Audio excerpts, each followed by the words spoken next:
Iamaleava. The Dave Hooker Show, represented by Banks & Jones, Tennessee's trial attorneys. Play to win, banksjones.com. The Dave Hooker Show. A presentation of Off the Hook Sports. Objective insight, expertise, top guests. Available on YouTube, Apple, Spotify, and the Off the Hook Sports app. Download now for free. Also available on offthehooksports.com. I compute and obey. Now to Dave Hooker. Ready. If we had a new contest, who posted first on the message board, it would be Daniel. We may do that contest at some point. Good morning to all of you and yours, or maybe the afternoon or the evening, whenever you're watching on this Monday episode of the show. Thanks for watching. Hit that like and subscribe button. Good morning to you, Dylan, as well. We've got a ton to get to today on the program.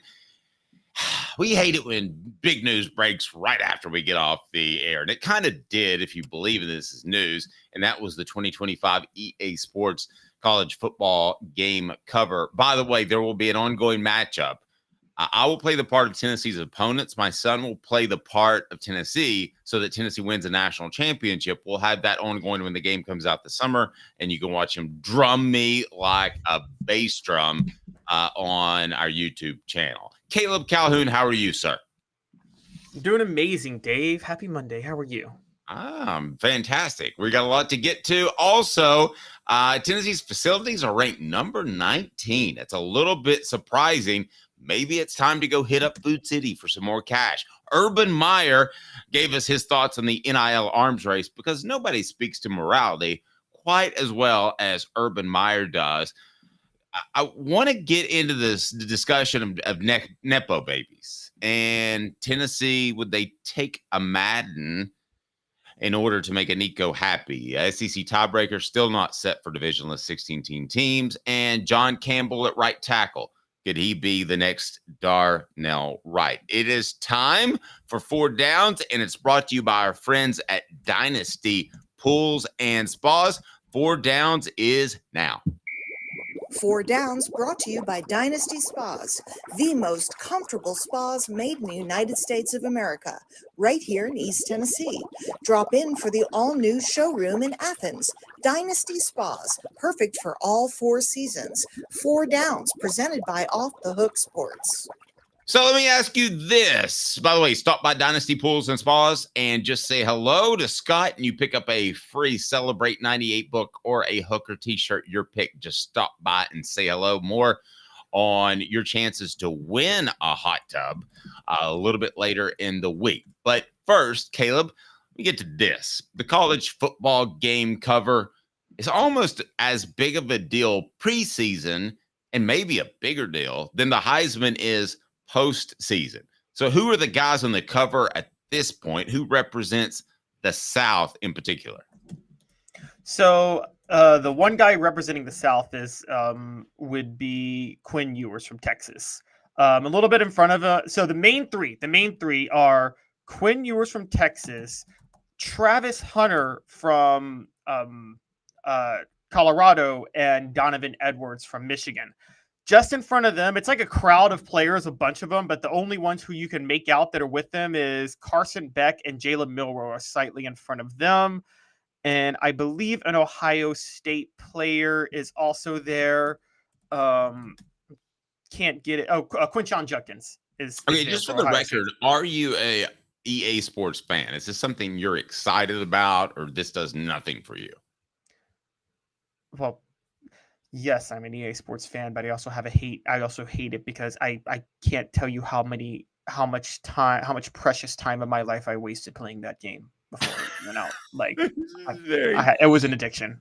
Yeah, it's very free. Yeah, no, that's very understanding. I got you there. All right, Coop, what do we do to take part in 4 Downs? Cooper Mays here. Hit like and subscribe. Boom.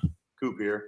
First down. All right, it is First Down, brought to you by Dynasty Pools and Spas. Why wouldn't Nico be on the cover next year. That'll be down number 2. But first, down number 1, why will Nico be on the cover next year? Caleb, I'll provide you with this foundation, an offense that appears to be ready to go, a high-flying offense, and he's really talented. Anything you want to add to that? No, that's exactly it. And an offense that's designed for the quarterback to be a superstar. So all that together, that's why he will be on the cover next year. So, by the way, Caleb is predicting he will be on the cover. I'm going to say I don't know yet. Cooper Mays here. Second down. Why wouldn't he be? Now, here's why I'm saying I wouldn't go there yet. And we're going to get to the competition. Obviously, if something were to happen in discipline or injury, that would take him off the cover. But that we're going to assume that's not going to happen. And why wouldn't he possibly be on the cover? What do you say, Caleb? He's hurt. Or Tennessee underachieves this season. Now, would it be Tennessee as a whole or just Nico? It would be Tennessee as a whole. This team goes as the quarterback goes. If the quarterback does not play well in Josh Heupel's system, I mean, that's like during the Steve Spurrier Florida days, if a quarterback didn't play well during those years. I mean, every quarterback looked like an All-American playing under Steve Spurrier.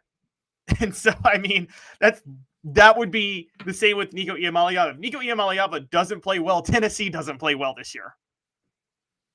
No, you're absolutely right. Now, what will be his competition in the running for the EA Sports game next year? What down will it be, Caleb? It'll be 4th down right after this, and it's brought to you by Dynasty. Wait, we haven't hit 3rd down, have we? Oh, yeah, well, 3rd down right after this, Dynasty Pools and Spas. The best thing about Dynasty Pools and Spas is that they've got it all taken care of. What does that mean? Well, you stop by their showroom and check out their fantastic selection of top-notch spas in that showroom in Athens. Make your pick and get ready, because Dynasty Pools and Spas delivers within 125 miles of that location in Athens, that fantastic showroom. They've got the cover lift, steps, chemicals, and everything you need. Delivery at no extra charge. They're just down the road in Athens. You pick the spa you want, and it'll be there for you. Oftentimes discounted with military and first responders discounts. Also blemish models, or just mention Off the Hook Sports. That's Off the Hook Sports for $500 off. There's a discount for you on spas made right here in East Tennessee. Support local. Dynasty Pools and Spas also has the best chemicals for you and your spa and your pool. No fillers, just the chemicals made right here in East Tennessee. Support local. Dynasty Pools and Spas, $500 off if you mention Off the Hook Sports. $500 off if you mention Off the Hook Sports. Dynasty Pools and Spas, dynastypoolsandspas.com. Tennessee center Cooper Mays here. 3rd down. What do you make of his competition? You would think Carson Beck would be his competition this upcoming season as the best quarterback in the SEC, or not. If you've got another one to throw in there, you can. But the thing is, Carson Beck is likely going to be gone to the NFL, so you wouldn't think he would have to compete with him. The door is more than slightly ajar because of Beck's status. So there's an opportunity there, no matter how good Nico is. I think we would definitely agree that a quarterback can step into the spotlight in the 2024/2025 season and getting into 2025. So there is an opportunity there. The competition, I don't think, will be great in 2025 in terms of quarterbacks. His competition next year is going to be Arch Manning. It's going to be Nico Iamaleava or Arch Manning is going to be on the cover. I had a Texas moment where I forgot they were in the SEC. That's going to happen. Texas and Oklahoma. And really, with their offense, Oklahoma could have a Heisman, or not a Heisman candidate, could have an EA Sports candidate with their offense, theoretically. Yes, and looking at what they did with this this recent cover, and for the record, I know people talk about like former Heisman winners. They're not going to do that now. They're going to put players on the cover who will actually be playing that season. This isn't going to be like your old college football games where players who were gone are going to be on the cover. They're not going to do that anymore in the NIL age. They're going to put who they think the biggest stars are, but they're going to be very communist with it because they're going to try to spread the wealth not based on qualifications, but they're going to be like, oh, we got a quarterback, so now let's get a running back, or now let's get a Big Ten guy because we had an SEC guy. That's how they're going to do that. So you will not, there is no way you can have more than one SEC quarterback like featured on the cover. Now, in the lesser cover, because like I said, Carson Beck, Quinn Ewers, and Jalen Milroe were all on this cover. But Carson Beck and Jalen Milroe were a little bit more faded and in the background, whereas Quinn Ewers was the feature. I think that Nico, so it's going to come, there's a chance Nico and Arch are both featured next year, or are both on the cover, but only one of them is going to be featured. But Jalen Milroe won't. Carson Beck is going to be gone, you're right. Quinn Ewers is going to be gone. The only other competition I would say, and I'm going to put on my LSU fandom hat on that everybody thinks I have, but Garrett Nussmeier, I think, is going to make a real good push too. Also, I wish we had a fifth down. We haven't even gotten fourth down yet. Yeah, because I've got somewhere to go here. You just made me think of something, but I'm going to go to fourth down first. All SEC center Cooper Mays here. Fourth down. It would be a blank if Nico Iamaleava wasn't on the cover in 2025. It would be a blank. Major disappointment. Major. Because if Nico's not on the cover of 2025, that means Tennessee had a very mediocre season. Because if Tennessee has a good season, it'll be because Nico put up insane stats. And he'll have tons of expectations going into 2025. I will say disappointment, but not a disappointment in the player. If he's not on there, I think he will play to that level. So I'm kind of jumping to that assumption. But I think that they could pick a guy with more regional national appeal, like an Arch Manning at Texas, like you mentioned, or they could go with somebody else. So I'm going to say it would be a disappointment, but not because of his play, but because of the powers that be that aren't crazy about Tennessee. Okay, so if we had a fifth down, which would you rather be, on the cover of the EA Sports game or win a Heisman? It's still Heisman to me, but is it kind of comparable, really, to these kids, to a 20-year-old kid? Which do you think he looks at as cooler? Oh, probably. I'd rather be on the cover of the EA Sports game, only in this way. Not winning the Heisman doesn't mean you're not a transcendent generational great player. Now going forward, I don't think the EA Sports cover is going to feature players who aren't transcendent generationally great. Like, okay, Peyton Manning in 97 didn't win the Heisman. He didn't win it going into 97. But he would have been on the cover of this EA Sports game going into 97. That's fair to say, right? He easily would have been on the cover going into 97. Oh, yeah. And, no question. Yeah. So I think just based on your play alone, I think you'd rather be on the cover of this, particularly as a quarterback, when it's a quarterback-driven league and it's a quarterback-driven sport and quarterbacks are the stars. If you can't get on the cover of the EA Sports college football game, you're probably not going to be a number one draft pick either after that. Yep. Set us up with the poll question that is up there and has to do with Nico and the EA Sports game. What do we got? All right. So we have, will Nico Iamaleava be on the cover of next year's EA Sports college football video game? And the choices are yes, he better be, or no, it doesn't matter. Right now, no, it doesn't matter is garnering 53% of the vote. Now, this one kind of matters, and this one kind of matters for this reason. It matters because this is a good indication of how you are perceived nationally. So I almost would rather get slighted by the Heisman than slighted by this EA Sports game, because EA Sports is going to be an indication of where you stand in the popularity hierarchy of the sport. Hemp House. There is no hierarchy higher than Hemp House, the premier hemp dispensary online with a wide variety, great selection, and strict standards to ensure you only receive the best in CBD or Delta products. Hemp House Chat with 2Ts.com. Hemp House Chat with 2Ts.com. Use the promo code HOOKED. That's HOOKED for 10% off.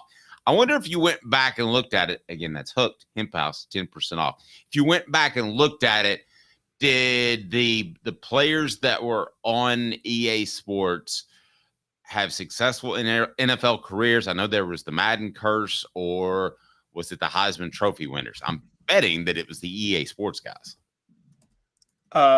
Who had better NFL success? Yes. Let's see. That's a good question. I'm trying to remember everybody who was on there. I know Denard Robinson was on the last one that came out, which was 2014. Before that, how did he get on there? I'm sorry. How did he get on there? Oh, because he got Michigan. I mean, I don't know. RG3, 2013 did a throwback and a current. They had RG3 and Barry Sanders. We know what happened with RG3. Yes. So, 2012 had Mark Ingram. He had somewhat of a successful NFL career. 2011 had Tim Tebow, did not have a successful NFL career. 2010 had Michael Crabtree. I think an overrated receiver. 2009 had Darren McFadden, or 09 had Darren McFadden. 08 had that Boise State quarterback that won the Fiesta Bowl against Oklahoma. 07 had Reggie Bush. Honestly, there's not much difference between the Heisman winner and the cover. Like the cover players are hit and miss, and sometimes not that great. I'm actually going to say the Heisman winners have had more success in the NFL than the cover players. Hit the like and subscribe button. Concrete Ball says, how does Pierce not show up on the cover if he's supposed to be the number one pick? Well, it's going to be hard for a defensive guy to get on there. The simple fact is they like the offensive players and in particular quarterbacks. And that's just the way football is. I tell you, the way the Eberle family is, the Eberle family has been serving Chattanooga's community since 1957. That is all major brands of tires, full service automotive, brake, alignments, oil changes, and more with the Michelin brand. All work is covered by a nationwide warranty. Cherokee Boulevard or online at qualitytirepros.com, qualitytirepros.com. Tell them Off the Hook Sports said hello. Say, hey, Bo. Tell them we said hello. Again, that is qualitytirepros.com. There's definitely a cool factor with being on the front of EA Sports. I don't think it's just any question about it. I'd still rather win the Heisman, though, wouldn't you? I mean, whoa, I'm sensing indecision. I just think it's a red flag if you're not on the cover nowadays. Give it, because there's multiple covers. Yeah, there's multiple players on the cover. Right. Yeah. Yeah. So there are multiple regional covers as well, right? Yes. Okay, so you no, that's fair. And that's like the old Athlons magazine. They would do regional or state books. So, but I don't know if they did that for Vanderbilt or not. I mean, so you would want to at least garner that sort of. For Vanderbilt, it was in Nashville. They were putting Tennessee players on the cover of Athlon at Vanderbilt in Nashville. I mean, poor Vanderbilt never. Did anybody watch Tennessee visit Vanderbilt this weekend in baseball? Vanderbilt's supposed to be the powerhouse program, and that was a home series for Tennessee baseball. Dylan points out that Tebow, RG3, and Denard Robinson were all bust. Definitely Robinson, definitely RG3. Tebow, I didn't think was a bust because I didn't think he could play in the NFL anyway. I thought that it was more of a storyline because of the person he was. And the team and the craziness of that 2011 season that almost seemed divine how he kept winning. Remember? Just the wildest. Like, that was the most Tebow. That whole season launched like the Skip Bayless era of debate because of him driving the Tebow train. I tell you what, let me ask you this real quick. Is it bigger for Tennessee if he's on the cover or if he wins the Heisman in terms of recruiting? Pseudosham points out the pop culture aspect of the video game world is huge and would also fuel future recruiting. It's a pretty good point. A 13-year-old, let's say, would play that game and know who Nico is by playing him on the game. I don't know that he's going to know when he's 18 years old who won the Heisman Trophy when he was 13. True. See, that's a pretty good point by Pseudosham. In that regard, here's the only thing when it comes to recruiting. You got players visiting your campus, visiting your facilities, and you can show the trophy room. Maybe it would help to show at least one Heisman Trophy in that room. You know what I mean? You can show the national championships, the NFL draft picks and stuff. Wouldn't it help to show one Heisman? There's something to be said for breaking a curse. I don't think there's any question about that. Portions of the program brought to you by our good friends at Newbert Collision Center. Fifth year, the second and third generations continue Joe Newbert's commitment. His vision of what this business needed to be we still try to live up to that. Joe Newbert Collision Center. All right, Tennessee's facilities ranked number 19 in college football. Is that a big deal or no big deal? Please hit that like and subscribe button. Let me ask you that question. Is that a big deal or no big deal? But first, is it a little surprising, Caleb? Because if you would have asked me out of left field, I would have said top 12 to 15, but it wouldn't have surprised me if they would have been top 6 or 8. 19 does surprise me. Yeah, it shocked me too. I think facilities are the running backs of college football recruiting now. And here's what I mean where I'm going with that. I think facilities at this point, it's really hard to separate yourself in facilities. So I think the team with the best facilities is not that much different from the team with the 19th best facilities. That was not the case 20 years ago. Is that fair to say? 20, 30 years ago, the team with the best facilities, there was a massive gap between number 1 and number 19 or number 1 and number 10. It's similar to like running backs now in football. The reason I say that is that there were so many good athletes who can play running back that there's not much separation, which is why they don't have a lot of value on the NFL market, because it's not hard to find somebody of their caliber. And I think with facilities, it's a very similar thing. I think all of these top 30 teams that were on this ranking from 247 Sports, I honestly think that it doesn't matter if you're number 30 or number 1. I think the parity in facilities is such that recruits aren't going to notice that much of a difference between those anymore. No, as Cooper Mays said, if you didn't watch his video, it's there. The Ball Report brought to you by our good friends at CD Heating and Air Conditioning. Integrity matters, 50 years in East Tennessee. He said 45-pound weights are 45-pound weights and 25-pound weights are 25-pound weights. There used to be a huge monstrous difference. They're not. So if NIL, we would agree, is the number 1 draw to come to Tennessee, what's number 2? Maybe we could turn that into a poll question, but I do want to hear your thoughts on the message board. If NIL is number 1, first, do we agree that NIL is number 1? No, I actually think there's one letter between the N and the L that you need to change, because that's number 1 still, I think, for athletes. NFL. Okay, well, I was going to, here's my argument, though. NIL is mandatory, so it's number 1, not just for Tennessee, but everybody. If you say $0, you're not getting in the hunt. Right? Fair enough. Okay. So, but NIL, I mean, if NIL is comparable, then the NFL makes the difference. Agreed. So NIL is number 1. If you don't have it, you don't have a ticket to the concert, right? So after that, what is it? Because it's not facilities, because Tennessee's recruited better than 19th in the country. So what is it? It's NFL potential, which NFL potential go a lot of things here. It's NIL's number 1. NFL potential is number 2. Now, a lot of people will say it's the system and the ability to win. I think that all factors into NFL potential, doesn't it? Like, yes. So it's NFL potential is number 2. Number 3 is I still think location is a factor, Dave. I think Cooper Mays is at Tennessee. Jacob Warren just graduated from Tennessee. I think, let's be honest, you grew up in Knoxville. A lot of Knox County area football players, they want to go to Tennessee and play with all these guys they were playing high school ball against, don't they?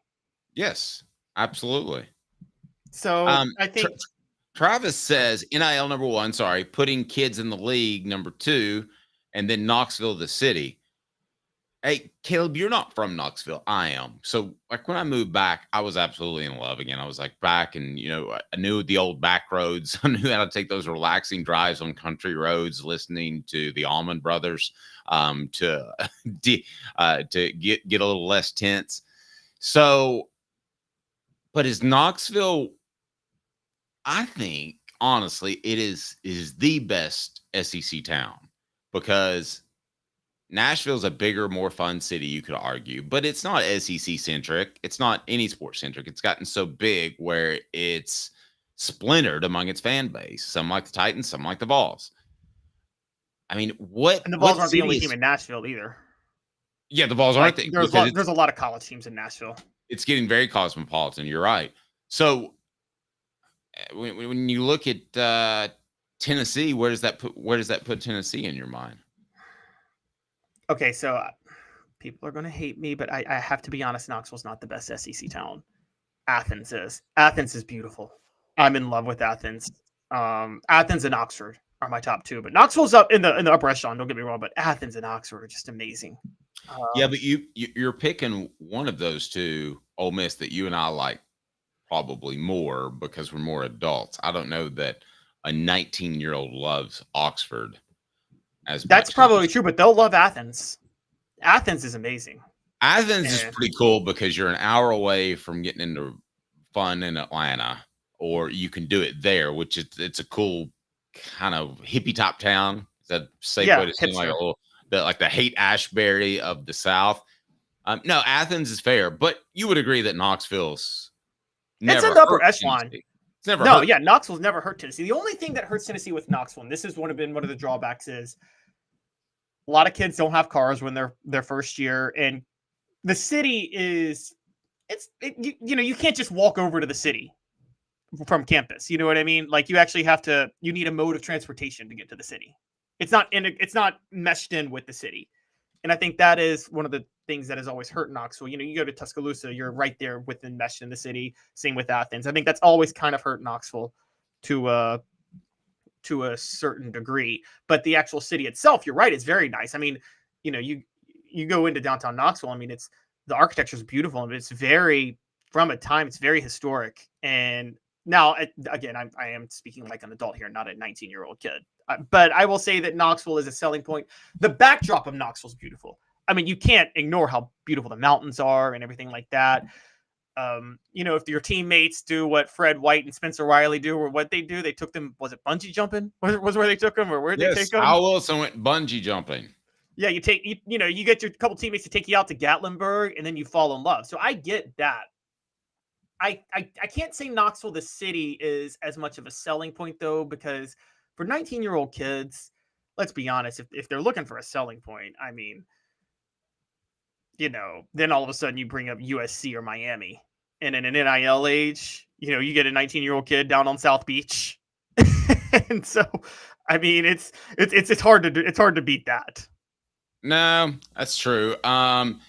Miami, though, once you see the fact, if you're smart and you see the fact that they have to travel 45 minutes, their students do, to be at a home game, I think you quickly find out that it's not that friendly. Coral Gables is nicer than South Beach. I mean, well, no, it is. It is. It's not as fun, but it's way nicer. Hit that like and subscribe button. Do it now. Smoky Mountain Red says, go take them to get an airbrush t-shirt in Pigeon Forge. By the way, we've got some new t-shirts that we're going to be launching on our Hooker's Corner, and actually on our merch shop that you can go to and check it out. Some t-shirts coming out this week. You're also able to win those shirts just by signing up to Hooker's Corner. We hope you're able to do that.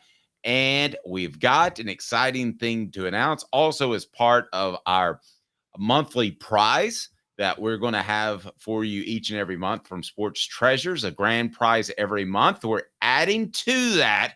Check this out. We are adding a pair of Fire Opal rings from our good friend Rick Terry, like a $400 value. That's a monthly prize and the sports prize. So all you have to do to qualify for both of those prizes is you got to make sure that you're at least a free member to Hooker's Corner and you're eligible for those Fire Opal earrings. Or if you would like to sign up as a paid member, you'll be eligible for everything. And every new member, one just signed up this morning, will receive one of what you see on your screen if you're on our video platform, and that is our TriStar apparel. So you want to win a ton of good stuff, Caleb. How's that? That's pretty strong. That's like $1,000 monthly prize. How about that? That's pretty dope. That's pretty epic. And another big time prize. It's even bigger than both of those. I'll tell you about a little bit later in the week, perhaps tomorrow as well. Bear with me for 2 minutes. And then when we come back, continue to talk some Tennessee football. Urban Meyer has his thoughts on the NIL arms race. Oh, it's such a good thing that we have this guide for moral Aptitude or ineptitude? 2 minutes with Caleb Calhoun. I'm Dave Hooker, Off the Hook Sports. Experience it all at Varner Ford in Clinton. Need a quick fix or maintenance? Visit our Quick Lane Tire and Auto Center. Keep your Ford running smoothly with the experts in our service department. Ready for your next Ford? Our sales team is here to guide you to this 24 Ford Escape all-wheel drive, $31,954. 24 Ford Edge all-wheel drive, $37,975. 24 F-250 4x4 Crew Cab, $54,760. Local you trust, experience you can afford. Varner Ford, your East Tennessee Ford dealership. What's up, everybody? This is Jacob Warren asking you to like, subscribe, and share. Dave needs this. The Dave Hooker Show, represented by Banks & Jones, Tennessee's trial attorneys. Play to win, banksjones.com. Who's this guy? Hello, who is it? The Dave Hooker Show, Who? a presentation of Off the Hook Sports, What? YouTube, Apple, Spotify, and the free Off the Hook Sports app. Back to Dave Hooker. All righty. So facilities are number 19, but Tennessee's going to be able to fight through that. They can handle that. No big deal. What you need is Urban Meyer, who is just the most moral guy you could imagine. He's a fella that is misunderstood. And if every coach was just like him, they'd be like priests. They'd be incredible, fantastic people. What did he have to say about the NIL arms race, as I can only carry my sarcasm so far? Urban Meyer is going to get quoted because he's a name, but do I need him telling me about the morality of NIL? No, I do not. What did he have to say, the former Florida, Ohio State national championship coach? Well, he was on the podcast with another man of incredible integrity who's not just one of the most annoying human beings of all time. And I'm obviously talking about Lou Holtz, who we all should aspire to sound like.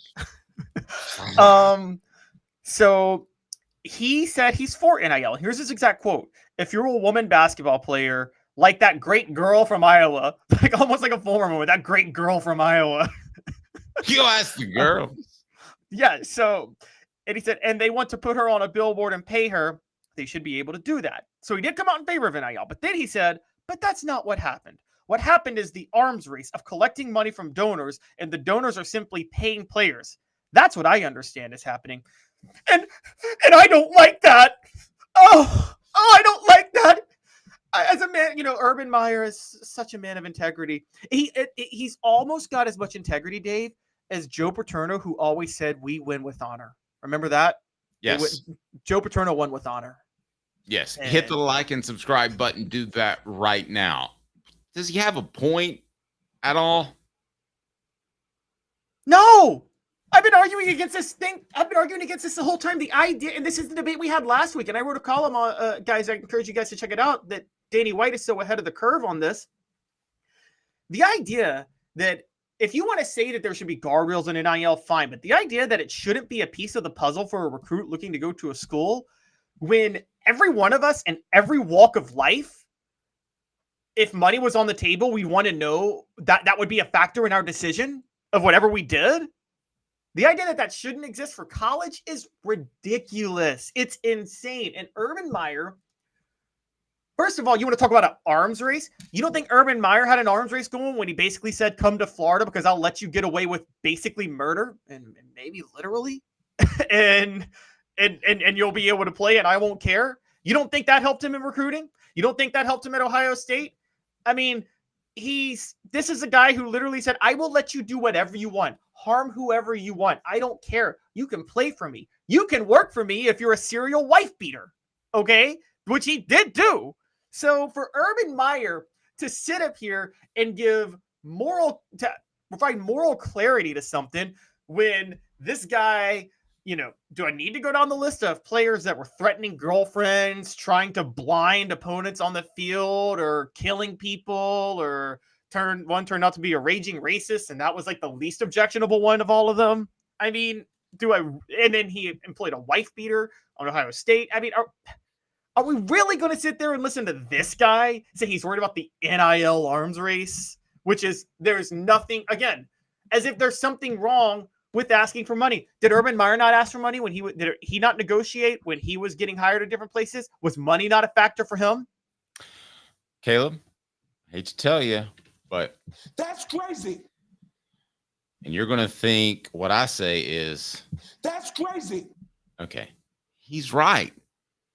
Urban Meyer was right. He said, quote, if Lou Holtz or Urban Meyer or Marvin Harrison or CJ Stroud, those are Ohio State players, they want to use their name and help sell cars, help a business. Oh my goodness, my computer jumped. That's great, Meyer said. But to have a 17-year-old demand money for a visit, to pay these players a lot of money to go visit a charity for 20 minutes and they write you a check for $50,000, that's cheating. That's not what it's all about. I'm very disappointed in where it went. He's right on the front half of that. A 17-year-old demanding a visit would be a major red flag if I'm Josh Heupel. That's a guy who just wants to make his college money, and then he's going to assume he's made it. Well, that's not a hard worker. These visit fees that are cropping up, and that's going to be a new recruiting term, are being asked for across the board. I'm telling you, if somebody asked for a visit fee or mandated that he get a visit fee to come to your campus, I'm like, no, we're going to go in another direction. So I think you're being too hard on Urban Meyer. But okay, do I need to attack Urban Meyer more, or do I need to first dispute the merit of what you're saying? How about the merit of what I'm saying? Here's why theoretically, yes, they could demand visit fees. Theoretically, Dave, when I started to work for you, I could have demanded a golden toilet. That didn't mean you were going to give it to me, okay? So, I mean, it's I could have demanded 5 hookers.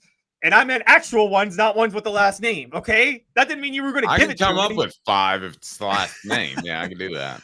That didn't mean you were going to give it to me. This is capitalism. Just because a player can demand it doesn't mean the schools are going to give it. And so the market, as you have talked about, is going to work itself out on how they apply NIL funds. And if they waste it all on visits, then they're screwing themselves over in that regard. So what? Schools are eventually going to figure out the best way to use their NIL funds, and they're going to have disagreements over how to use them. And then players will be able to negotiate within that realm.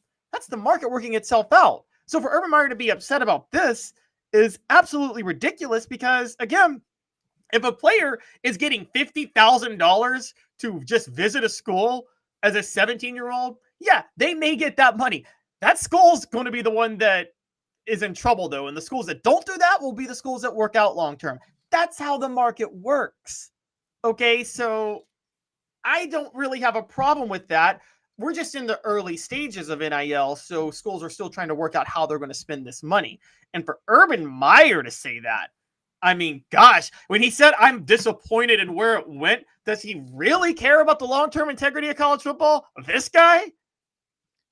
You know what's something that's crazy? I think he cares more about the long-term health of college football than maybe you do. I think that is his faith focus, for lack of a better term. I don't want to say his religion because that's an insult to religion, but I do think he wants college football to be the best it can be. I also think he wants to win the best he can be, which makes this next statement pretty crazy. He said, quote, if you're a woman basketball player like the great girl from Iowa, you referenced this, and they want to put her on a billboard and pay her, they should be able to do that. But that's not what happened. What's happened is the arms race of collecting money from donors, and donors are simply paying players. That's what I understand is happening. I don't like that. The second half of what he said is exactly what happened with Caitlin Clark. So he really isn't, that doesn't make any sense whatsoever. Also, there was no arms race for Caitlin Clark coming out of college or coming out of high school. I mean, she got the money. But there could be one day if women's basketball started generating revenue, there could be, and there might even be now. So what? Okay. Right. I agree. I mean, but Caitlin Clark got that money because she was really good. And if he's at all learned, Urban Meyer is, he knows that now the trend of college football is that you do pay the players to stay as opposed to the high school prospects, big money to come to your school. So he's not very in tune, which makes me wonder if he really is just about done with his career. I've always thought he would come back for the Texas job if things didn't work out with Steve Sarkisian, but he's a little out of touch here, isn't he? Very out of touch. And that does give off a vibe that maybe he is. Although, I mean, again, coaches, we're seeing this everywhere where coaches complain about NIL and then they take a job and they know they need it, so they embrace it, and then they can get the players they need to get. Urban Meyer, here's the other part about this. And it's not just his character. Let's take the character and him being a liar and a sleazeball and being so hypocritical about this for all the things he allowed to be able to get recruits. Let's put that aside for a minute. Let's just talk about it on the field. It's a little hypocritical because when Urban Meyer took over at Florida, say whatever you want about him, Dave. Ron Zook left him a couple of loaded recruiting classes, didn't he? Loaded. Very good recruiter, Ron Zook, no question. Yes. And there were a lot of conversations about people being skeptical of how Ron Zook landed a lot of those recruits, weren't there? Yes. So I'm just saying, are we to believe that Urban Meyer didn't inherit a ton of talent based on an arms race that was happening at Florida under the table at that time, even if he wasn't a part of it? Yeah, it's possible. Which won him his 2 national championships as much as Tim Tebow. That's all I'm saying. So it's funny that he's worried about but if he was paying people under the table, and we largely think that everybody was, then everybody was. A lot of people felt Ron Zook went a lot than a lot of other coaches.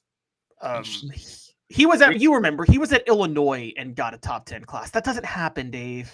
No, it's true. Rick Terry Jewelry Design. They want to be your jeweler looking for affordable game day jewelry. How about the fire opals? That's right. A Tennessee tradition. RickTerryJewelry.com. RickTerryJewelry.com. They are fantastic. Is there anything out of what Urban Meyer said that you would say, that makes a lot of sense? Or do you just take everything he says with a grain of, I don't know, nausea? Hearing him talk makes me want to vomit. Like just his existence. Like the funny part about that is Lou Holtz's existence makes me want to vomit too, because I just can't stand anybody. Like I can't stand anybody who fakes integrity talk that I don't think is actually altruistic about it. Like I actually think I think Nick Saban was always thinking about what's best for his program, but I think he is sort of altruistic about college football. Is that weird that I think that with Nick Saban? But not no, but I kind of think that with Urban Meyer. I think that's their church. Now, I think Urban Meyer's morality gets in the way of making the church the best it could be. I think he says he wants the best things for college football, and then I think he does things to hurt it. So I think if Urban Meyer wants something, I just by default want the opposite. Right. Right. And that's fair. But if it were a religion, I think he's asking for a lot of forgiveness from time to time from the football gods. Is that a good way to put it? That's fair. But it's just, okay, so like, you know how people in politics can be so tribal, or if a president who is of the opposite party of them says something, they're like, I'm just going to disagree with that no matter what, because I have to disagree with this president no matter what, whoever the president is, whatever party they're with. I'm kind of that way with Urban Meyer. I'll admit it. I'm like, if Urban Meyer came out tomorrow and said that, like, I don't know, if Urban Meyer said the most like benign thing tomorrow, if he said that I think players should be protected on the field with proper helmets, I would probably reflexively be like, take the helmets off the players. Just because I just kind of reflexively despise the man and everything about him. And I, by the way, like I said, I felt that way about Joe Paterno too before everything broke up, because I thought Joe Paterno was the biggest fraud in the history of the sport. He just kind of gave off that vibe. And well, I don't know. Yeah, not in person. I didn't think so. All right, 2 minutes with Caleb Calhoun. I'm Dave Hooker. Coming up on the program, it will be Nepo Babies. Would you take a Madden just to make a Nico happy? 2 minutes. He is Caleb Calhoun. I'm Dave Hooker, Off the Hook Sports. All-wheel drive, $31,954. 24 Ford Edge all-wheel drive, $37,975. 24 F-250 4x4 crew cab, $54,760. Varner Ford, your East Tennessee Ford dealership. Sports Treasures in North Knoxville is one of the South's largest sports cards and memorabilia dealers, featuring over 10 million sports cards from vintage to modern. Sports Treasures carries a full line of hobby boxes, singles, autographed memorabilia, Tennessee Vol collectibles, fan cave decorations, and so much more. See a museum full of collectibles at Sports Treasures, 4819 North Broadway in Fountain City, and Sports Treasures on Facebook. Sports Treasures, where the real sports fan goes to shop. Have you seen the latest TriStar Hats Co. product? TriStar Hats Co.? What's that? You know, those really cool hats, shirts, tumblers, and even license plates with 3 stars like the official Tennessee flag and stripes like the American flag. Pretty patriotic if you ask me. Ah, gotcha. Seen those. Those are cool. Where can I get them? Simple. TriStarHatsCo.com. And if you order now, there's 10% on any order $50 or more. Plus, use the promo code HOOKED. With the promo code HOOKED, you get 10% off. That's hooked. And don't forget free shipping with any order over $50. Stock up at TriStarHatsCo.com. That's TriStarHatsCo.com. There are plenty of wannabes out there, so make sure you go to TriStarHatsCo.com for the best quality and customer service. Will do, and I'll be sure to use the promo code HOOKED. That's hooked when I do, to save an additional 10% off. TriStarHatsCo.com. TriStar Hats Co. is a trademark of TriStar Hats Co. LLC. Any use without express written consent is prohibited. Now in its 45th year, the second and third generations continue Joe Newbert's commitment. His vision of what this business needed to be, we still try to live up to that. Joe Newbert Collision Center. The Dave Hooker Show, represented by Banks & Jones, Tennessee's trial attorneys. Play to win, banksjones.com. Who's this guy? Hello, wizard. The Dave Hooker Show, Who? a presentation of Off the Hook Sports. What? YouTube, Apple, Spotify, and the free Off the Hook Sports app. Back to Dave Hooker. Don't forget to join Hooker's Corner by being a free member. You can win a fantastic prize from our friends at Rick Terry Jewelry Design, and that is a pair of Fire Opals. If you're a paid member, you get increased recruiting coverage. You also get a guaranteed prize right off the bat. Plus, you're eligible for our weekly and monthly prize from Sports Treasures. With over 5 million Sports Treasures, Sports Treasures is heaven. Sports Treasures, so much more. Follow on Facebook for the best sports memorabilia. They have 5 million Sports Treasures. They are absolutely phenomenal. So check them out. Go ahead and get on board with Sports Treasures. Follow on Facebook. 5 million Sports Treasures, a ton of all stuff as well. And if you get the updates on Facebook, you'll know what's going on and when. You'll love Sports Treasures. Again, Sports Treasures. All right, Caleb Calhoun. Tennessee and Nepo babies. What does that mean for those that aren't aware of that term? So Nepo babies are people who, whose parents have succeeded in the same careers that they have. Arch Manning. First of all, let's start this over since you didn't bring me up on the screen, but let's... Okay. Nepo babies are babies and people who have whose parents have succeeded in the same field they have. Now, again, some are even better than their parents at it. Peyton Manning is technically a Nepo baby, but it's not like he got his job as a quarterback because his dad was a quarterback. He was legitimately amazing at playing quarterback. And the same with Ken Griffey Jr. in baseball, Barry Bonds. I mean, you can go down the list. Well, and Peyton Manning supposedly was studying football film like for 8 hours a day when he was 10 years old. But he said, like, that is total bullshit. Okay, thank you. Go ahead. So those are Nepo babies.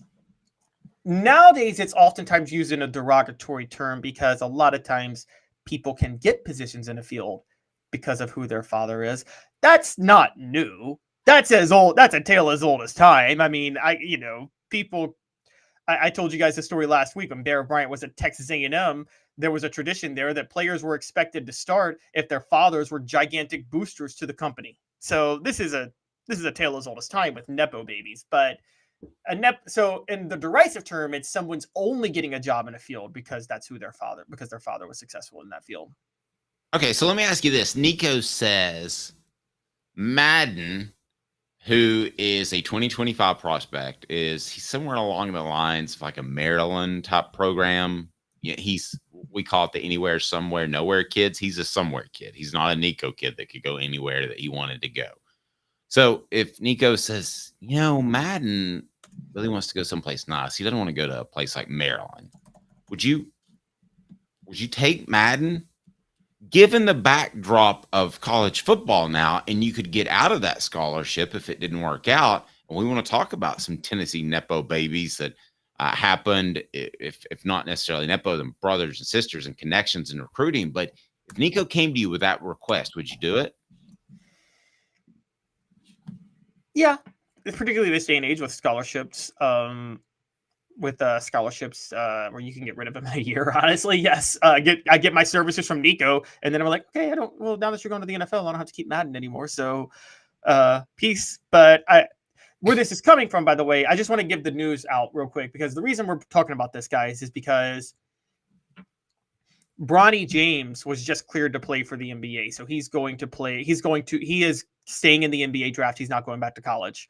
Bronny James averaged 4 points last year. Okay, 4 for a 14-17 team in USC.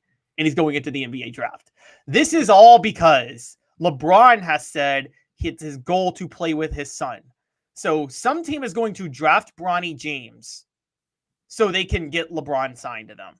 That's what's about to happen here. It's the most Nepo baby of Nepo baby things that's ever happened in sports, because it's really the first time ever we're seeing somebody get drafted, not because they can play, but because of who their father is. For the record, I've read that he's softened on that, and that he's not willing to change teams. And if it happens, it happens. But still, he's able to open the doors. Well, then why is Bronny staying in the NBA draft? Say what? I'm sorry. Why would Bronny be staying in the NBA draft then? Because no team would draft him if it wasn't for his father. He's not ready yet. He's very clearly not ready for the NBA. Well, yeah, it's a decision. I don't think that anybody's going to take him in hopes of getting his dad. I find these connections in recruiting. Yeah, I find these connections in recruiting very interesting. And I know the Clausen family got really mad at me one time because I compared them to the Leak family. And the point was not that the Leak family, if you remember, Tennessee took CJ Leak to essentially get Chris Leak, who ended up at Florida, but was all ball until James Banks took the field after CJ Leak struggled in Athens, and James Banks almost led them to an upset win over the Bulldogs. So that's where that whole thing went south, or Chris Leak would have been a Tennessee quarterback. They also had a situation in kind of the reverse where Jimmy Clausen, they went to Rick Clausen. Why did they take Rick? They thought they could get Jimmy, the youngest brother, who ended up being the best, but not nearly as good as his rating at the time. He was considered a phenom. Bottom line is, how did those connections work out? How did those recruiting ties work out? Not very good. And I'll take it a step further. They didn't work out from Peyton to Eli. Eli made a business decision and went to Ole Miss. So these recruiting connection things don't work out. So I wouldn't take Madden just because Nico asked, because I'd be afraid something would go south by bringing him into the fold. He's not happy with his spot on the depth chart, with whatever. Then I've got increased opportunities to make Nico unhappy. And that is what I want to avoid, Caleb. So while I want to say yes and be a good guy and take him, just be like, Nico, I'm not sure he can play at this level, and I don't want to do that to him. I'd try to soft. Well, I think that's being the good guy right there. Sorry? I think what you're doing is the good guy. I think taking Madden just so you can keep Nico happy is the cutthroat move. I mean, Tennessee, like you said, took CJ to get Chris, and they took Rick to get Jimmy. And the Rick decision was a disaster because that led to the whole 2005 quarterback controversy. Eric Ainge's psyche was just mentally wrecked because of that. So it just wasn't a good situation. There are some, again, Peyton Manning is a Nepo baby, Dave. We can go back to 94. You've told me the stories. Now, Peyton Manning turned out to be better than Brandon Stewart. We all agree. Do you feel like there's a possibility that the coaches wanted Peyton Manning to be better than Brandon Stewart though, because they wanted him to win the job, because it'd be a bigger deal from a national perspective in a recruiting name that the Manning name is your starting quarterback over the next couple of years? I don't even think it got to that point that they thought that David Cutcliffe thought he was that much better. The decision had been made. I don't think I think it was so clear in their minds. Now, it wasn't fans, but so clear in their minds that it was. But say it was. If they had to pay NIL money to stay. Well, okay, but put it this way. Okay, but they recruited Brandon Stewart because they expected to have a competition, right? It wasn't like they took Brandon Stewart not expecting him to compete for the job at some point in case Peyton Manning didn't work out, right? Yes, clearly. No, I thought so. that's Let's say hypothetically it was close. It was close. It was 50-50. You don't think the Manning name was going to make them lean more Manning at that point and build their future around him? Couldn't hurt. Couldn't hurt. The program represented by Banks and Jones. Banks and Jones. Play to win. BanksandJones.com. Well, it's because they're Tennessee's trial attorney. You can play to win with Banks and Jones because they'll go to trial. You've heard of other lawyers. They say they'll go to trial and fight for you. They won't. They just want to settle. That's the easiest way out. Well, that's not Banks and Jones, led by T. Scott Jones. They won't settle. They'll go to trial for you. Tennessee's trial attorney. They play to win. Truly, Tennessee's trial attorney when it comes to criminal defense or personal injury. Why settle? It's Banks and Jones. T. Scott Jones. BanksandJones.com. Okay, so let me ask you this. Let's say the situation's flipped and Madden's the older, but he's not as good. Nico's the younger. Would you take Madden to get Nico? Let's say you're in the process of trying to recruit Nico right now, and you think Madden, who's older, this is all hypothetical, could tilt the scales. Would you take him? I want your answer, but I'm going to tell you the answer is absolutely no, because I just gave you all the reasons why those recruiting connections do not work out, and I do not believe they work out. I think they blow up in your face more times than not, and I think that would be the situation there. I think you're better off being honest in the front end and saying he's not good enough to play here. Okay, actually, no. If Madden's the older brother, I agree with you. See, in this situation, we're talking about Madden, the younger brother. But if Madden's the older brother, well, then you can't just take him. You got to start him. And that means you got to start a quarterback who may not be good. No! That's absurd. Well, no, so if you got somebody else sitting on the bench, you're going to start Madden just No, you're missing my point. This is why you don't take him. I got you. Okay. You don't take him because if you take him and you don't start him, you still lose out on Nico, and you've wasted a scholarship in a roster You spot. put yourself in the same position that Tennessee put themselves in with the League brothers, basically, is what you've done. Yes, exactly. Now, CJ, it was obvious CJ had a hitch in his delivery, had a slow delivery. It was obvious he wasn't going to be a great quarterback. Whereas you could look at Chris and say he had a little delay in his delivery. He was going to be really good. I don't think anybody ever saw CJ coming out of college and thought he was going to be incredible. No, I don't think so either. And by the way, I want to just touch on a few, because I mentioned Bronny. Also in college right now, the reason we brought this up is Dion and his two sons, Shiloh and Shador, are just talking all types of trash, obviously on Twitter to everybody in college football right now. And I think that, Shador is, yes, is he a nepo baby playing for Dion? Yes, but let's be honest, he's a heck of a quarterback too. So it's not like he's not a good quarterback, to be fair. Getting back to Tennessee, because people are bringing this up. The Colquitt family, that's technically like nepo baby on nepo baby on nepo baby that's worked out. Eric Berry was technically a nepo baby when he went to Tennessee. Now, he was light years better than his father was, and his father was pretty good. But so Tennessee, put it this way. Legacy players is the nice way of calling, is the nice thing to call a nepo baby. Doesn't legacy players just sound more fancy? But like Eric Berry's a legacy player. Todd Kelly Jr. is a legacy player. Those guys. Now there are cases though, what about cases where players played more than they should have, Dave, because of their name? Have you covered that at Tennessee because of their family name, or have gotten opportunities they shouldn't have gotten because of their family name? CJ Leak shouldn't have ever been first string. He only started played 2 series against Georgia. Yeah, but he had never been first. Well, let's be honest.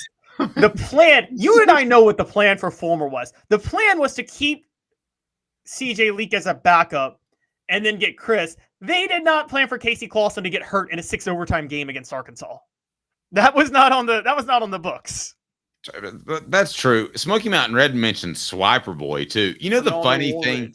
Yeah, Swiper Boy was Ronaldo Woolridge's son, Orlando Woolridge, right? Or did I get it backwards? No, did I get it right? No, yeah, he was Orlando Woolridge's son. Yeah, Swiper Boy was Ronaldo Woolridge, who was Orlando Woolridge's son. Yeah. Gotcha. Okay. So, and he liked to make music a little too much. The Berry brothers, if you remember the Berry twins, Evan and Elliott. Yeah. How much more pub did they get because they were Eric Berry's brothers? They were good players, but they wouldn't have gotten as much pub. I don't know that they would have been kick return all SEC players. Evan Berry's the best kick returner in Tennessee football history. I mean, Evan Berry is the best kick returner in Tennessee football history. Okay. There's not a close second. Okay. Elliott Berry, you're probably right. Well, they're not household names with football fans at Tennessee if they're not Berry's brother. I mean, maybe they should take him, yay or nay. Did you think their careers as a whole were a bit of a disappointment? I mean, you just said best kick returner ever, but I thought you'd get something more out of both of them in the secondary. Yeah, Evan Berry never did. Well, Elliott moved over to linebacker. Evan Berry never really picked up playing safety. To be fair to him, at the same time, Butch Jones switched coordinators halfway through his career, and Bob Shoop clashed with the entire defensive staff. So there was a lot of things that was happening when he was there. The reason I was setting you up for this, Dave, is I was going to ask you. You think Michael Munoz got the left tackle role that he over Aaron Sears and held on to it because of the fact that his father was Anthony Munoz? Because Aaron Sears was always better than Michael Munoz. As a freshman, he was better. I do not think that Philip Fulmer would start a guy that was better just because of a name, especially at offensive line, which he held so dear. So I'm going to say that his technique and footwork and all that was better, and he held him off just long enough. I'm going to side with Philip on that one. So, maybe an easy way out, but I'm going to say that he held him off with technique until Aaron just proved he was better. Well, there is the most Nepo baby move in Tennessee history. You know what it is? You ready? That? Yes. The hire of Derek Dooley. That is the most ultimate Nepo baby move because half the qualifications were his dad was Vince Dooley, isn't it? Mm-hmm. And again, I told you Jimmy Haslam just saw himself in Derek Dooley, someone who's really bad at his job that his dad was so much better than him at. That's what Jimmy Haslam saw, and he thought that they can make it last. But yes, that's Tennessee has a history. By the way, Elix Wilson, remember him? Did they recruit him because of Cedric Wilson's ties? I would have no doubt that they did, because I remember that's a name I haven't heard in a month of Sundays. He showed up on campus. I was like, eesh. That's not gotta go to the Cedric had special quickness and speed and the best hands of any receiver I've ever seen. Yeah. I don't think people understood how special Cedric was because of his size. Now, I'd say what they do need to do is it should be neat when the coaches get some time off, because here in about, I guess, 2000, I don't know, what would it be? I would be, 2014, they can take advantage of the Henry legacy, the Travis Henry legacy, and have an entire class signed without having to recruit other players. Well, Travis Henry has few kids. 2014 was 10 years ago, though, Dave. Oh, yeah, I didn't do my math right. How did they do on that? I mean, no, that's very true. Yeah, I'm sure Henry's got a few. I can't remember when his last kid came about, but one of them's got to be ready to play running back, right? And Austin's absolutely right. What about Lane Kiffin? Is Washington and Tennessee, are they in love with Lane Kiffin nearly as much? Does he get the job at Oakland before that even happened in the NFL if he's not Monty Kiffin's son? Austin, you're right. Absolutely. Well, yeah, I mean, for Tennessee, part of the selling point was that he could bring Monty Kiffin with him. Yeah. And I know, as a matter of fact, that would be the ultimate Nepo baby. You're bringing your dad with you. That was the ultimate Nepo baby. You are right. That was the largest, most ultimate Nepo baby ever. We're hiring you so we can get your dad. Yeah, I mean, how's that conversation work? Will you come coach for us? Yeah, I think I'd like to do that. You think you can bring your dad? And you're just like, my dad, my own merit or something like that, or no, I'll just take the job. But Kevin, like the thing was, Lane Kiffin, I never saw a head coach make his staff the selling point more than anything else. Shouldn't that have been a red flag, Dave, more than anything? Yeah, Austin said, I don't know we hired Lane Kiffin if we didn't know his dad was coming in to run the defense. I agree with that. And I don't know that he gets the Oakland Raiders opportunity. As a matter of fact, I'll say 100% not if he's not Lane Kiffin's son, right? Definitely not. I mean, he doesn't get the whiff. Not even a whiff. Not even a whiff. I mean, the only thing we can possibly, particularly, remember when he got the Oakland Raiders job, it was like, yeah, he'd had 2 years as USC's offensive coordinator, but they were putting up record numbers before he took over as offensive coordinator. So, I mean, I guess the selling point of being a Pete Carroll assistant, Pete Carroll was the hottest commodity in football at that time, but yeah, it was his dad, and his dad was the selling point in so many of those jobs. That was an ultimate baby move for Tennessee. For the record, I'm going to defend Ronaldo Woolridge for a minute. Ronaldo Woolridge, no, I'm not going to defend him. I'm going to defend recruiting him. He was a 4-star out of California, and if you guys remember, go back and look at his highlights. He was a very good player and had a lot of talent. If he had any work ethic, he would have been an NBA player. I mean, the guy was 6'8", athletic, could shoot from three. It was the classic to me. He was very good at the sport, but he was not very in love with the sport. I agree.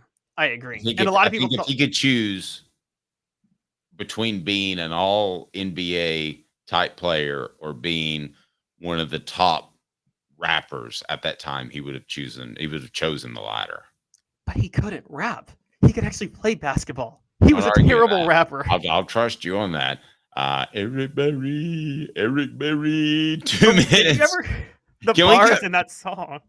Yeah, we need to maybe we'll come back with that. Maybe the old EB song right after this, brought to you by Swiper Boy. Also, after this, the SEC just doesn't know what they're doing with the tiebreaker. So what happens if Tennessee and Georgia have the same record at the end of the year? We're going to tell you, kinda, after this. Caleb Calhoun, Dave Hooker, Off the Hook Sports. 5th year, the second and third generations continue Joe Newbert's commitment. His vision of what this business needed to be, we still try to live up to that. If we wouldn't put our family in it, we're not going to put their family in it. If you're going to say that you're doing the best work in Knoxville, now saying it's one thing, producing it and providing it's another. The largest family-owned collision center in Knoxville is Joe Newbert Collision Center. Hi, I'm Rick Terry, and we at Rick Terry Jewelry Designs pride ourselves in the highest quality craftsmanship from a family-owned business here in Knoxville for over 35 years. At Rick Terry Jewelry Designs, we also take pride in being an affordable option for all your game day accessories, especially those fire opals. At Rick Terry Jewelry Designs, we want to be your jeweler every day and especially on game day. Go Vols! Hi, Mike Davis here with City Heating and Air, reminding you to always dare to compare. Our team provides quality local heating and air service, installation, and maintenance across East Tennessee. We use only the best equipment like American Standard heating and air conditioning for your residential, new construction, or commercial needs. Honesty, dependability, and customer satisfaction have been the cornerstones of our business since 1961. City Heat and Air. Dare to compare. Experience it all at Varner Ford in Clinton. Need a quick fix or maintenance? Visit our Quick Lane Tire and Auto Center. Keep your Ford running smoothly with the experts in our service department. Ready for your next Ford? Our sales team is here to guide you to this 24 Ford Escape all-wheel drive, $31,954. 24 Ford Edge all-wheel drive, $37,975. 24 F-250 4x4 Crew Cab, $54,760. Local you trust, experience you can afford. Varner Ford, your East Tennessee Ford dealership. The Dave Hooker Show, represented by Banks & Jones, Tennessee's trial attorneys. Excuse me, Your Honor. Play to win, banksjones.com. Who's this guy? Hello, who is it? The Dave Hooker Show, Who? a presentation of Off the Hook Sports, What? YouTube, Apple, Spotify, and the free Off the Hook Sports app. Back to Dave Hooker. Yeah, what up, football fans? Yeah, I call you football because we the volunteers up in here. Yeah, there you go. But this your man, Swiper Boy. And we know it's football time in Tennessee, right? So you don't think he's a good rapper, Caleb? Bars are terrible. The original bars song, mean? the original song that this sample was so much better. Hold on, I can't turn the right one down. All right, go ahead. That's enough, very. See? So you thought he got a little bit of love the because Hurricane Chris song that he had a dad that played in the NBA? Well, no, he was actually a good basketball player, though. He just tried to be a rapper and he couldn't rap. He actually could have made it in basketball if he stuck with it and didn't spend time rapping. He was a terrible rapper. And that Hurricane Chris song is so much better. I've never really actually listened to the Eric Berry song, because why would I do that when the Hurricane Chris song, Halle Berry, which it sampled, was one of the greatest works of art of the late 2000s, guys. Man, I feel bad. I didn't even know that was a Halle Berry song. Was that a Halle Berry song before the Eric Berry song? Yeah, it's a song called Halle Berry by Hurricane Chris that was really catchy. So not hip. Do you remember when the NBA just up and decided to change their playoff format in the middle of the season during the All-Star break? Well, yes, that happened. Is the SEC going to have to do that with their tiebreaker? They're divisionless. There's 16 teams. What in the world are they going to do if 1 and 2 have the same record, both overall and in the SEC? Who plays in Atlanta? Caleb, your thoughts and what you're hearing on what might happen to something that very well could happen. Let me say up front, this setup is already utterly stupid, because a 16-team conference with no divisions and an 8-game schedule is going to have wildly different schedules for teams. So you're going to have the top 2 with the best record, and you can't take schedule strength into account? I mean, that's insane. It was borderline criminal back in the old days when you had 12 teams and one team could play the 3 toughest teams from the West and the other team could play the 3 worst teams from the West. Remember that, Dave? And that could get them into Atlanta. I think that's why Tennessee won the East in 2007, by the way. They had a much easier West schedule than Georgia or Florida did that year.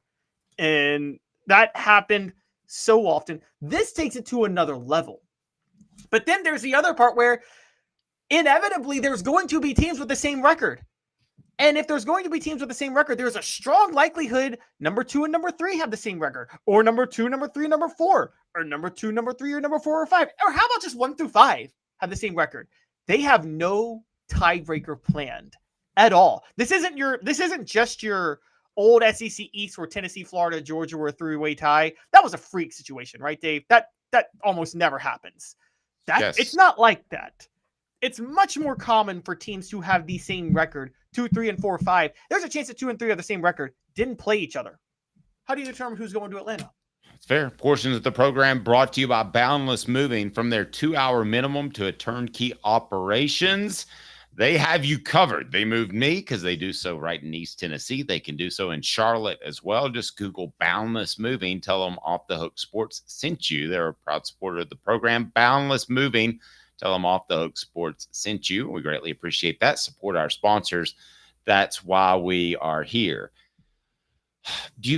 What are the chances that we'll get some sort of set of criteria for a tiebreaker before the season? Or do you really think the SEC is just going to go into the season with their fingers crossed, hoping they don't have a tie? My prediction right now is they're going to go in the season with their fingers crossed, hoping they don't have a tie.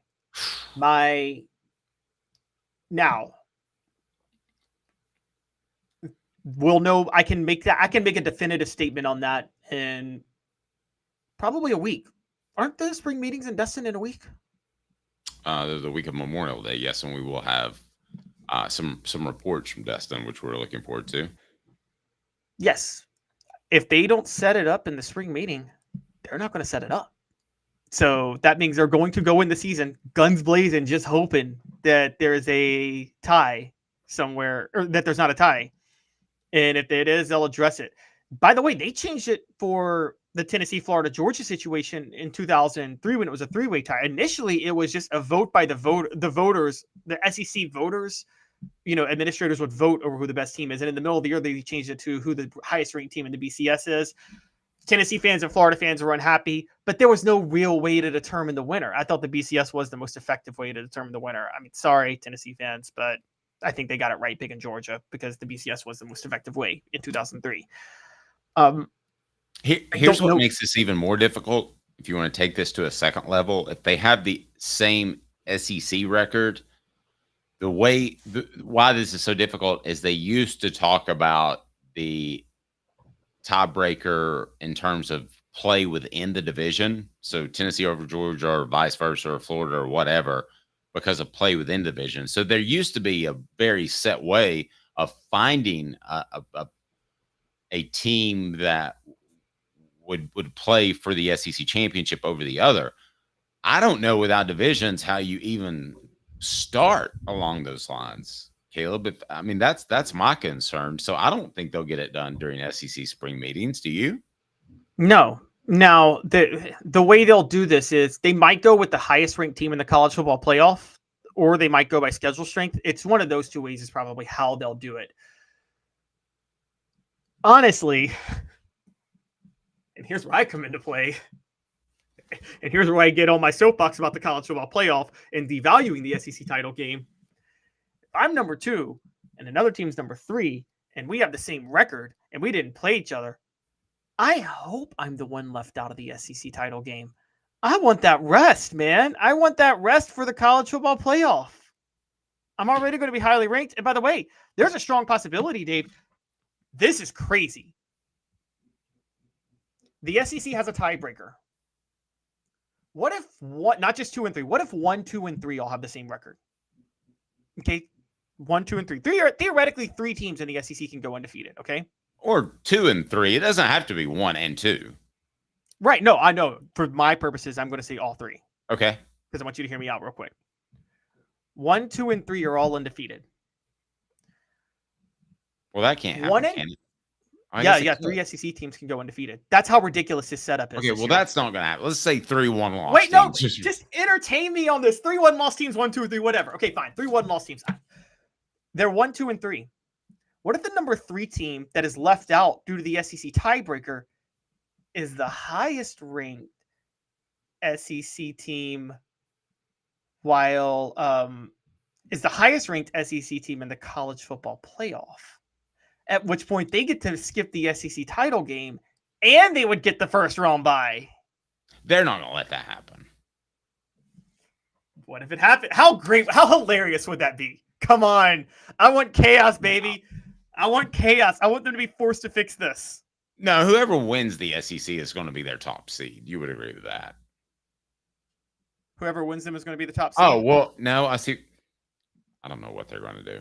To be quite frank with you, Don Self at State Farm knows what he's going to do when you have a claim. He's going to take care of it because customer service still matters. For 40 years, Don Self has been building his business on taking care of his customers in the greater Chattanooga area. Call 423-396-2126, 423-396-2126.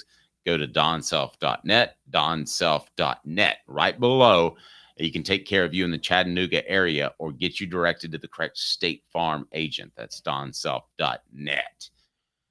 I really don't begin to have a direction other than head-to-head, of course, other than record in the SEC, of course, other than record overall. I would think that would be some sort of tiebreaker, but that's the most unfair tiebreaker of them all because you could be better non-conference because you played Chattanooga instead of a high-profile or Power 5 team. So it's not fair to go by overall record. That really has no indication about how good you are in the SEC. Yeah, but I don't think conference record is a good indication. I mean, when one team played Vanderbilt, the other team may have played Alabama. Yeah, Travis says get rid of the championship game. I don't know if he's serious or not, but it wouldn't surprise me if it went down to that. I would hate to see that, though, Caleb. I've talked about it before. I think winning the SEC championship means something. You don't. I understand by comparison, but I think it means a lot. And I think to say you're a champion, even if you somehow didn't make the college football playoff, would still be a season to look back and celebrate on 25 years from now. a championship. There's no way you're not making the playoff if you don't win the conference title. Yeah. That's not happening. The only way that could happen is if they went back to divisions, right? Kind of the LSU trick, how they almost slipped in with 3. Yeah, I guess so. But they again, you would have to.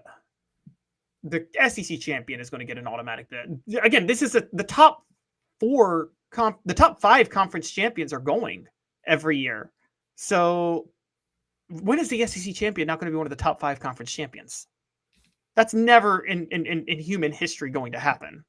So, you're never going to see less than 3 teams from the SEC in the college football playoff. There will always be at least 3 teams in the 12-team playoff, and I think most of the time it's going to be 4 actually. So, I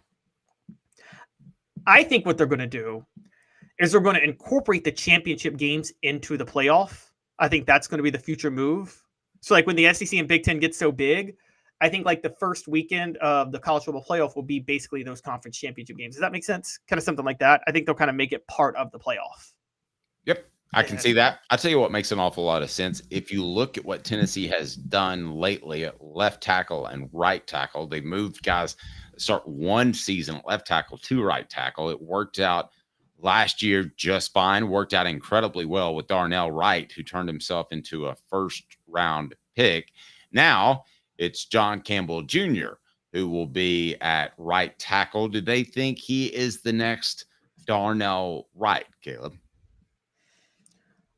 I am going out on a limb to say it's possible for him to have a Darnell Wright type senior year or final year where he, by switching over to right tackle, he plays himself into an amazing draft pick, into a very high draft pick that he otherwise wouldn't have been. Darnell Wright was a 5-star coming out. Moved to right tackle. As a 5-star, you expect a 5-star to be an NFL draft pick, right? You expect him to have the best ability to get to that point. Yes. Yes. You don't expect a top 10 draft pick for an offensive lineman, though. That's not what you expect, right? No. So Darnell Wright getting there was next level impressive. Now, I do think Darnell Wright, I think John Campbell Jr. could play himself into a 2nd or 3rd round NFL draft pick. I will say that. And the move from left tackle to right tackle would be very fitting. And by the way, it wasn't just John Campbell Jr. Jeremiah Crawford last year moved from left tackle to right tackle, and he was actually better at right tackle last year than he was at left tackle the year before too. No, I agree. That seems to be their MO. I doubt they would move Lance Hurd from left to right because he probably has a little bit of leverage, Caleb, and wants to play left because that gets paid the most in the NFL. Also, I don't understand. I really don't. Tennessee, why they're not more concerned about the blind side and they move what we think is the best tackle to the right side. I don't completely understand that, but it's working. I got a theory, but lay it on me, brother. Well, I think a lot of Tennessee, they're the only team I've seen that does this. Because of the wide splits in the vertical attack and the way they do the run game, they're one of the few teams I've ever seen where the deep ball is available very quickly. You don't have to wait for the receiver to break on the route. So the quarterback can get rid of the ball pretty quickly, right? Even on a deep ball.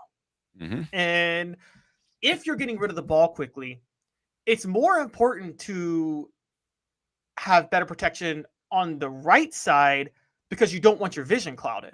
Everyone talks about the blind side, and I get that. You can't see who's coming after you.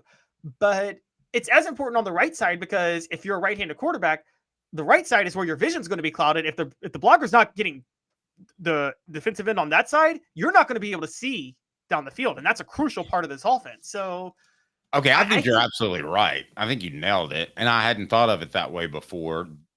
Factoring into that, it's, I think, a lot of times a one side of the field type of read that I think they utilize for most of the time. So, yeah, I think that makes a lot of sense of putting somebody, your better tackle, at right tackle.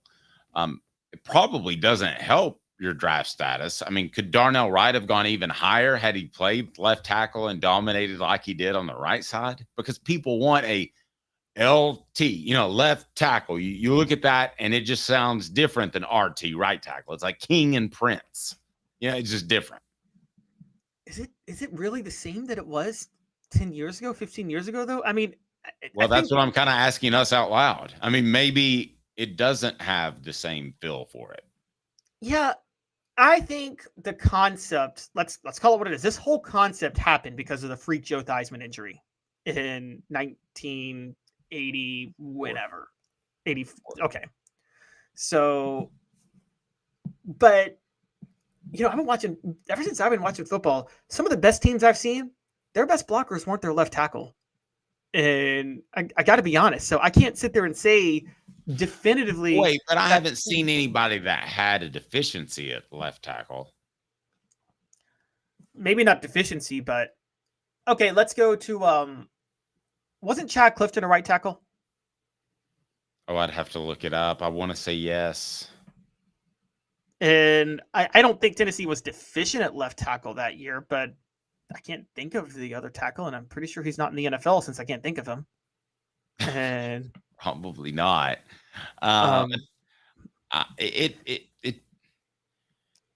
If he is the next Darnell Wright, it would be huge for Tennessee, but he doesn't have to be. He can just be the player escapes me last year, the right tackle. Jeremiah Crawford. I think he needs to be better than Jeremiah Crawford. Okay, yeah. If he can just be a step better than that, I think you've won the battle. At least that would be my thought. I tell you who always wins the battle is our good friends. And you have to check them out. Quality Tire Pro. The Eberle family has been serving Chattanooga since 1957. All major brands of tires, full service automotive, brake alignments, oil changes, and more. All work is covered by a nationwide warranty. Cherokee Blvd or online at Quality Tire Pros. Go to Quality Tire Pros.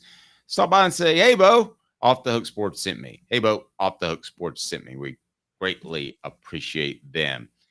As far as moving to right tackle, it seems as if they're able to do that in an off season. My question is Tennessee, if they are putting their best tackle on a right-handed quarterback's vision side, I think I just made something up.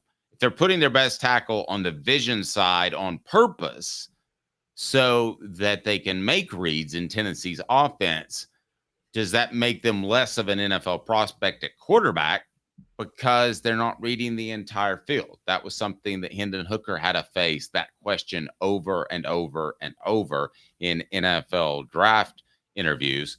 Is that something, because of the way Tennessee runs their offense, that the Vols are going to have to deal with and Tennessee's quarterbacks are going to have to deal with going to the NFL?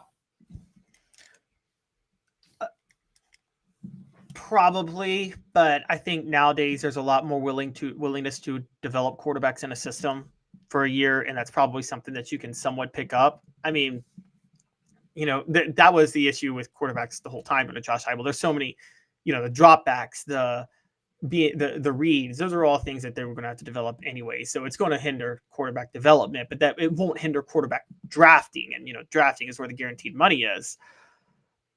I think that it's very beneficial for the linemen.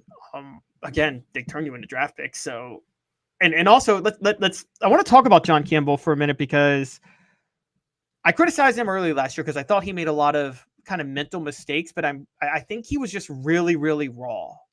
And I think this is a move that they make with you, Dave, when they think you're more refined as a lineman.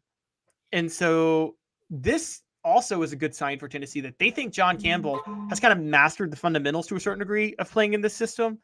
And I had said from the start, if he could master the fundamentals and not have the kind of lapses, the penalties and things like that, he could be an All-American. And so, I mean, he's got raw talent. He doesn't have Darnell Wright talent. I don't think it's possible to be as good as Darnell Wright. You're talking about one of the best right tackles in Tennessee football history, honestly, given his ability. But yeah, and that's saying an awful lot with their history of linemen. Yeah, I agree. So I don't expect that, but I do think that, again, a second or third round draft pick out on the offensive line, that's a really good offensive lineman. That's usually one of the best in school history, right? Like, it's hard to be a top 3 round draft pick on the offensive line. No doubt about it. He is Caleb Calhoun. I'm Dave Hooker. This has been a presentation of Off the Hook Sports. We'll talk to you on Tuesday with John Adams of the Knoxville News Sentinel, who I just remembered is on vacation. So he won't join us Tuesday, but we will have an incredible show. For Caleb, I'm